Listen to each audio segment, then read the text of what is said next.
یاد رہیے آئندہ کے لیے، ہو سکتا ہے یہ قیادت آپ کو سڑکوں پر نکلنے کی آواز دے، آپ کو سلیقے کے ساتھ اپنے احتجاج کی آواز کو بلند کرنے کے لیے آپ کو پکارے، یا جیل بھرو آندولن کے بھئی نعرہ لگائے۔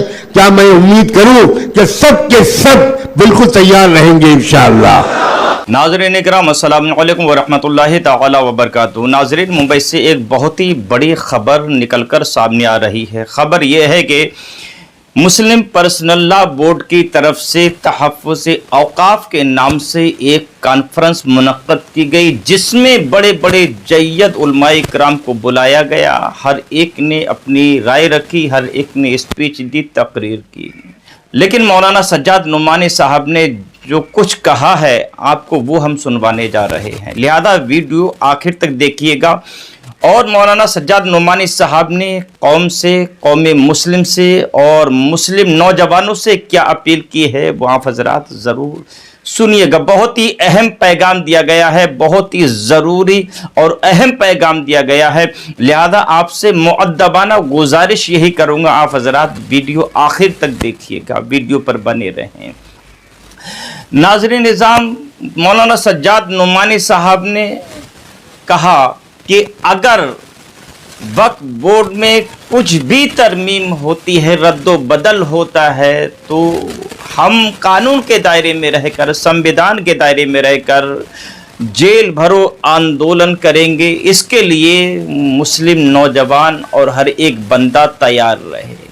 کیا کچھ کہا ہے، آئیے سجاد نعمانی صاحب کو سن لیتے ہیں۔ ایک گزارش آپ سے کر رہا ہوں، آپ حضرات ہمارے چینل پر نئے مہمان ہیں تو ہمارے چینل کو سبسکرائب کیجئے گا، بیل آئیکن کو دبا دیجئے گا، اور اگر پیج پر دیکھ رہے ہیں تو پیج کو فالو کیجئے گا، ویڈیو کو لائک اور شیئر لازمی کیجئے گا۔ آئیے سنتے ہیں مولانا سجاد۔ اس ملک کا ایک طبقہ جس کے ہاتھ میں اب طاقت آ گئی ہے، وہ بہت عرصے سے اس بات کے لیے کوشاں ہے کہ اس ملک میں سے اسلامی وجود کو مٹا دیا جائے اور مسلمانوں سے ان کی اسلامیت کو چھین لیا جائے۔ یہ اصل بنیادی مسئلہ ہے۔ اسی کے لیے علی گڑھ مسلم یونیورسٹی کے مائنورٹی کریکٹر پر حملہ، اسی کے لیے اردو زبان سے محروم کرنے کی سازش، اسی کے لیے اوقاف پر حملہ، اسی کے لیے حجاب سے اور برقعے سے، پردے سے دشمنی، اسی لیے طرح طرح کی فلمیں، اسی طرح نفرت انگیز قسم کی باتیں۔ تو قدر مشترک کیا ہے؟ قدر مشترک پر بہت زیادہ توجہ دینے کی ضرورت ہے، اور وہ یہ ہے کہ ہماری اسلامی آئیڈینٹی پر یہ حملہ پے در پہ حملے ہو رہے ہیں۔ نبیوں کی تاریخ آپ اٹھا کر دیکھیے کہ جزوی مسائل پر نبیوں نے اپنی اور اپنی امتوں کی توجہ کو ضائع نہیں کیا، بلکہ جو بنیادی مسئلہ ہے اس پر ہیمر کیا۔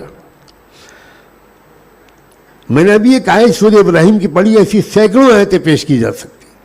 وقال الذين كفروا لرسلهم لنخرجنكم من ارضنا او لتعودن في ملتنا۔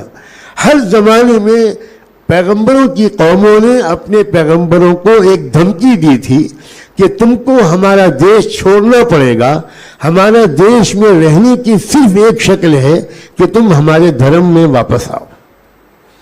اب سوچیے، واپسی، ایسا نہیں لگتا کہ یہ آیت آج اتری ہے؟ گھر واپسی کا نعرہ جہاں لگایا جا رہا ہے، اور اس سے اندازہ ہوتا ہے کہ قرآن کس قدر زندہ کتاب ہے۔ ایسا لگتا ہے کہ آج کے مسائل کے لیے فلاں فلاں فلاں فلاں آیتیں اتری ہیں۔ مسلم پرسنل بورڈ پہلے دن سے کیا چاہتا ہے؟ مسلم پرسنل بورڈ کے بانی حضرات کی، قائدین کی، اور آج تک ان کی قیادت کی یہ کوشش ہے کہ ہم اس لڑائی کو اپنی ایمان اور اسلامیت کے دفاع کی نیت سے، اجتماعیت کے ساتھ، اطاعت اولی الامر کے ساتھ، ڈسپلن کے ساتھ، ہمت اور حوصلے کے ساتھ، اور اس کے ساتھ میں سمجھداری کے ساتھ، دانشمندی کے ساتھ اس لڑائی کو ایک تسلسل کے ساتھ لڑیں۔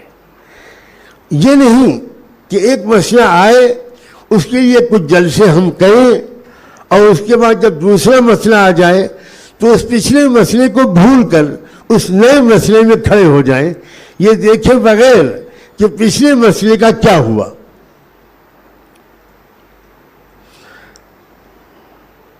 ابھی چند دنوں پہلے صدر بورڈ نے، ہمارے مسلم پرسنل بورڈ کے موجودہ صدر محترم نے ایک بہت اہم بات فرمائی ہے۔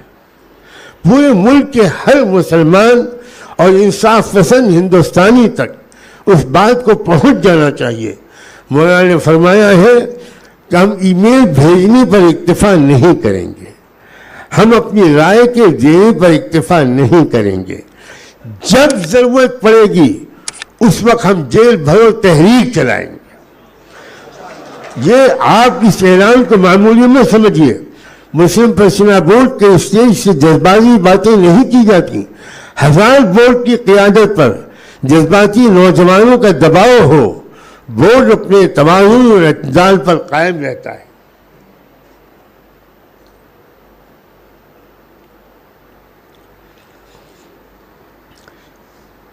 بورڈ بھیڑ کے پیچھے نہیں چلتا، بورڈ منظم منصوبہ بندی کے ساتھ اپنی آواز کو بلند کرتا ہے، اپنی لے کو پست یا بلند کرتا ہے، اپنی رفتار کو تیز یا دھیمی کرتا ہے۔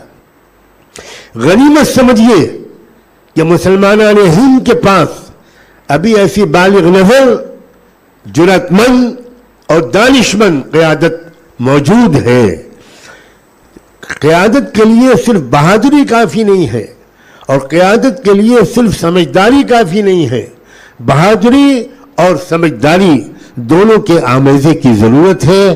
اور بلا مبالغہ پہلے دن سے آج تک انڈیا کے مسلمانوں کو یہ خوش نصیبی ان کی رہی ہے کہ انہیں مسلم پرسنل لا بورڈ کی شکل میں ایسی قیادت نصیب رہی ہے اور انشاءاللہ آگے بھی نصیب رہے گی، جس میں سمجھداری بھی ہوگی اور بہادری بھی ہوگی۔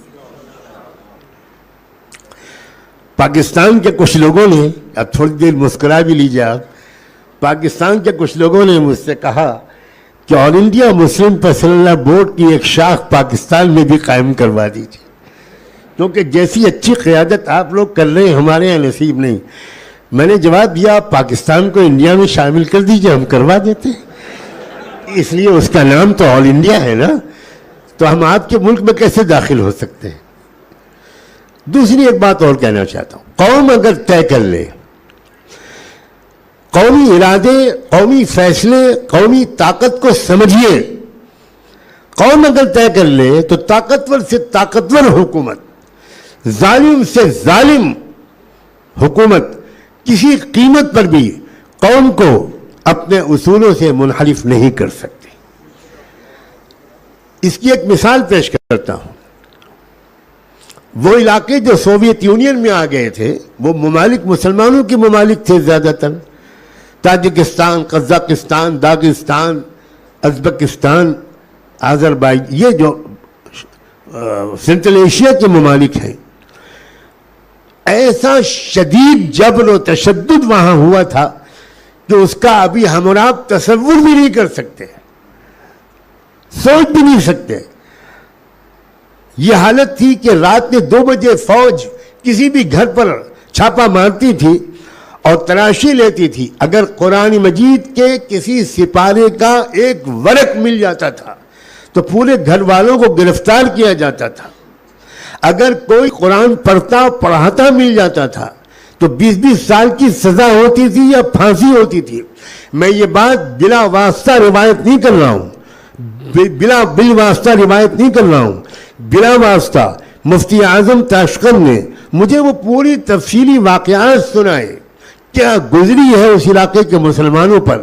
تقریباً 70-80 سال کوئی اذان نہیں دے سکتا، کوئی نماز نہیں پڑھ سکتا، کوئی کلمہ نہیں پڑھ سکتا، کوئی قرآن بچوں کو پڑھا نہیں سکتا، مگر سلام بھیجیے اس قوم پر کہ اس قوم کے لوگوں نے یہ طے کیا کہ ہم اپنے ایمان اور اسلام کو نہیں چھوڑیں گے، تو اس کے لیے انہوں نے کئی تدبیریں عجیب و غریب اختیار کی.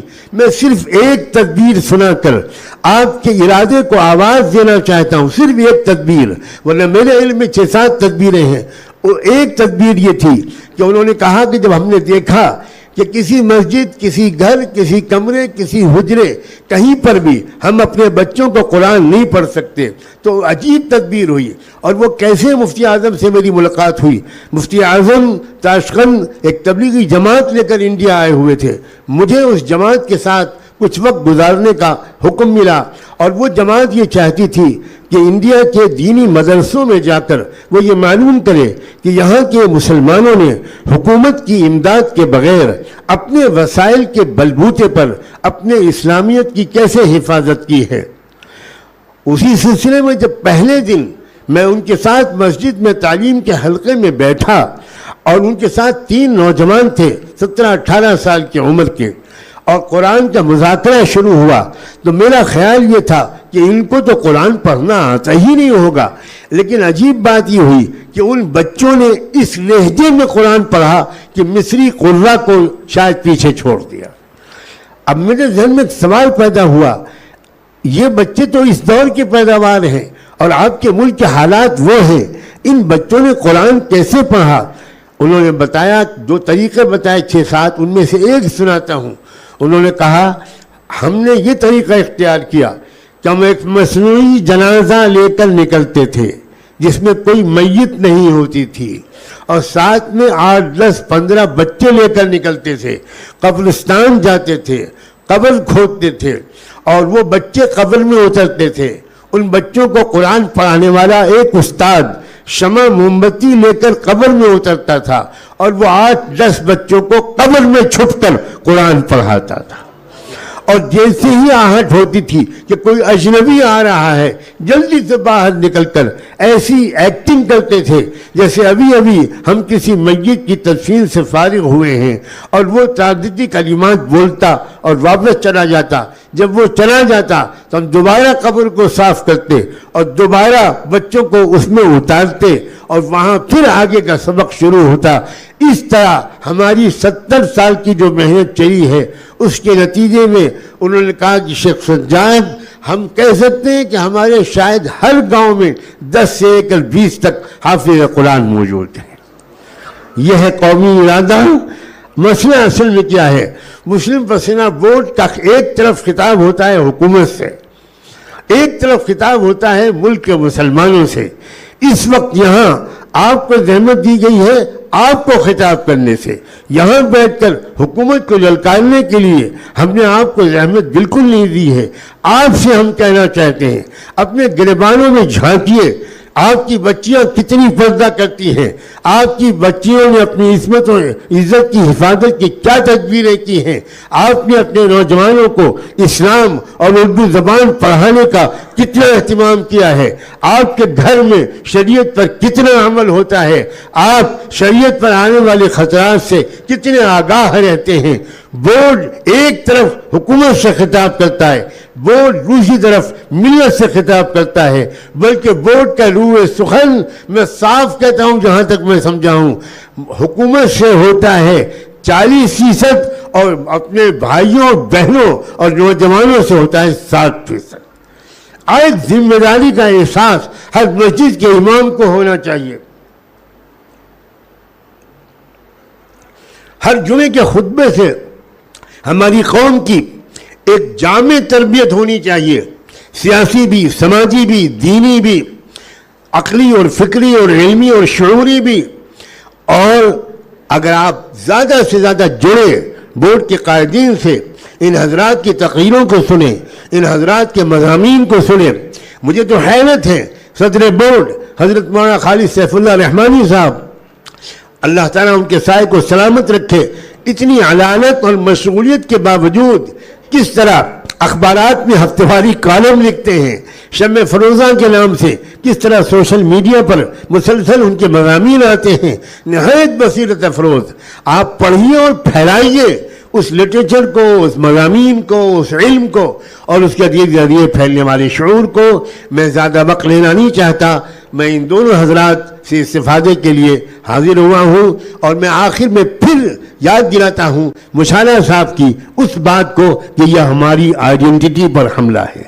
میں وقف کی قانونی تشریح اور اس سلسلے میں کوئی بات بھی کہنے کو میں نے ضروری نہیں سمجھا۔ اس سے پہلے بہت سی حضرات علماء بھی، ماہرین قانون بھی اس پر بہت اچھی روشنی ڈال چکے ہیں۔